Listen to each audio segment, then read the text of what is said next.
اعوذ باللہ من الشیطان الرجیم بسم اللہ الرحمن الرحیم قال اللہ تعالیٰ فی القرآن المجید وما ارسلناک الا رحمۃ للعالمین وقال تبارک و تعالیٰ فالذین آمنوا بہ وعزروہ ونصروہ واتبعوا النور الذی انزل معہ اولئک هم المفلحون۔ برادران اسلام، اللہ کے رسول صلی اللہ علیہ وسلم کی زندگی اور تعلیمات کی عصری معنویت کے بارے میں کچھ باتیں آپ سے عرض کرنا چاہتا ہوں۔ پہلی بات یہ کہ ایک نبی اور دیگر رہنماؤں میں جو فرق ہے اسے ہمیں ہمیشہ یاد رکھنا چاہیے۔ دیگر جتنے بھی رہنما خصوصاً فلسفے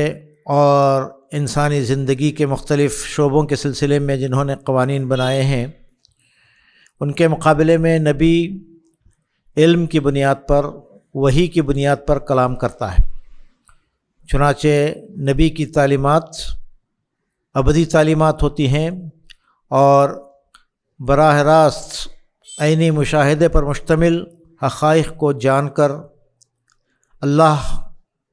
جل جلالہ کی طرف سے بندگان خدا کے لیے نبی تعلیمات لے آتا ہے۔ انبیاء کی لمبی فہرست میں آپ صلی اللہ علیہ وسلم کا مقام یہ ہے کہ آپ خاتم الانبیاء ہیں اور رہتی دنیا تک آپ اللہ کے نبی ہیں۔ یعنی آپ صلی اللہ علیہ وسلم کی زندگی سوائے اس کے کہ آپ کا جسمانی وجود نہیں ہے، آپ ایک زندہ نبی ہیں،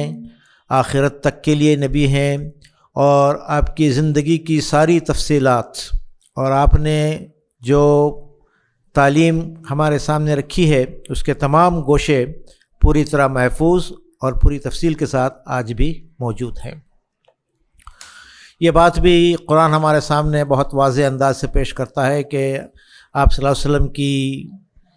بعثت کسی خاص وقت یا قوم کے لیے نہیں بلکہ ساری دنیا کے لیے، رہتی دنیا تک کے لیے ہے۔ وما ارسلناک الا رحمۃ للعالمین، آپ صلی اللہ علیہ وسلم کو تمام عالموں کے لیے رحمت بنا کر بھیجا گیا ہے۔ وما ارسلناک الا کافۃ للناس بشیرا ونذیرا، آپ صلی اللہ علیہ وسلم کو ساری انسانیت کے لیے بشیر و نذیر بنا کر بھیجا گیا ہے۔ لیکون للعالمین نذیرا، یعنی تمام عالموں کے لیے آپ نذیر بنا کر بھیجے گئے ہیں۔ اور سورہ جمعہ میں جہاں آپ کی بعثت کا ذکر ہے وہیں یہ بات بھی ہمیں ملتی ہے کہ وآخرین منہم لما یلحقوا بہم، یعنی آپ کی بعثت ان لوگوں کے لیے بھی تھی جن کے درمیان آپ نے پیغام پہنچایا، اور ان لوگوں کے لیے بھی جو اس کے بعد قیامت تک آنے والے ہیں۔ اور قل یا ایھا الناس انی رسول اللہ الیکم جمیعا، کہہ دیجئے اے اللہ کے رسول صلی اللہ علیہ وسلم،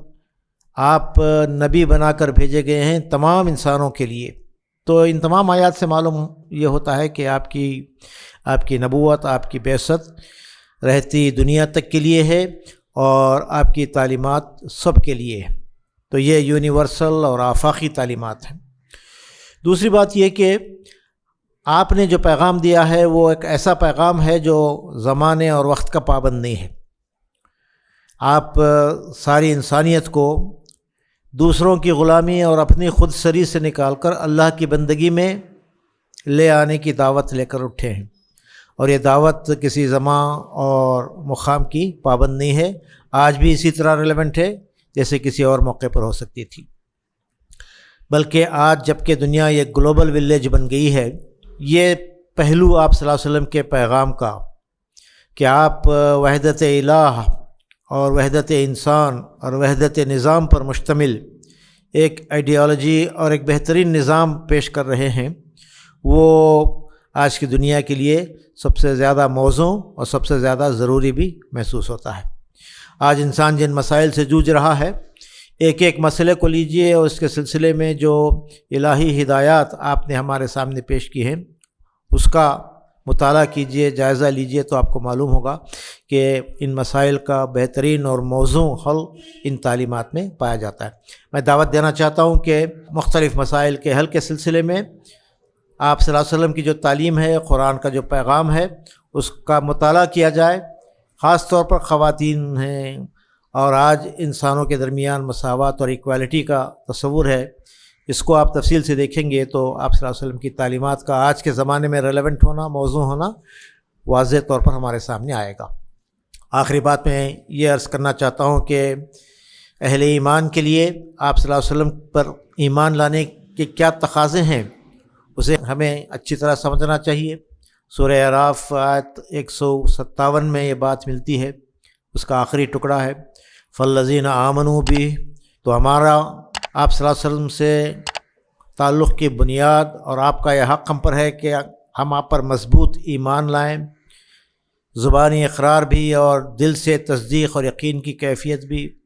دوسری بات یہ کہ وَعَزَّرُوهُ، ہم آپ کی تعظیم اور توقیر اور ادب و احترام کریں۔ تیسری بات یہ ہے کہ وَنَصَرُوهُ،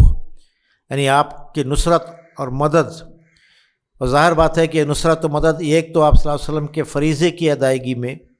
یعنی دعوت اور تبلیغ اور تبین اور حق بات کو بندگان خدا تک پہنچانا،